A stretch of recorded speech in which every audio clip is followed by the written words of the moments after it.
Palang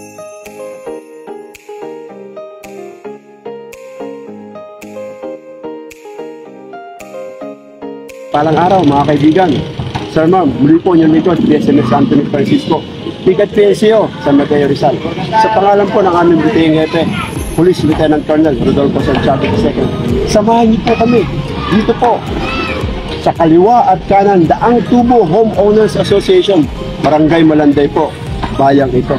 Para po ibahagi natin sa kanila ang nilalayon ng ating bagong Pilipinas sa barangay community engagement, na kung saan po sa pamamagitan po ng ating community outreach na naglalayon ng feeding program, lectures, ay kasama na rin po ang raffle draw sa ating mga recipient na nabanggit po. At huwag niyo pong kalilimutan, samahan niyo kami matapos natin ang mumuting bagay nito. Ngayon mismong araw na ito, Pebrero 25, taong 2024. At hanggang mamaya po. Ang pwede na wilaya ko, ulo kita. Una yung naaw, bumungin at yung pinagbilihan pa ulit. At pwede bilhin mo. Lahat kayong mga pumili, lahat yung binibili ay galing sa naaw, ay liable under the law. Buhay mo. Kaya sa susunod na mayroong lalapit sa atin at magbibenta, tignan nyo muna kung sino. Tama po, at aming binibenta. Katulad na limbawa ng alahas. Katulad na sabi ko kanina, ang halaga ng alahas ay mukhang mahal. Yung nagbibenta, wala kang pagkayanan bumili ng gano'n. Tama po ha? At ang kanyang pagbenta ay matatahakat. Tama, magtulang ka na.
Kaibigan, maraming salamat sa ginawa niyong antabay sa mumunting bagay na ito nakatulog sa ating mamamayan dito po sa Barangay Malanday.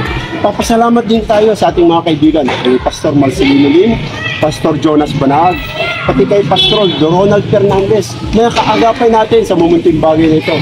Kay Mr. Christopher Lasrilla, ganun din po kay Mr. Rick Calderon. Sa sama-samang gawain ito na naitaguyod natin para sa mumunting bagay. Kaya don't forget, like, share, and comment. Salamat po.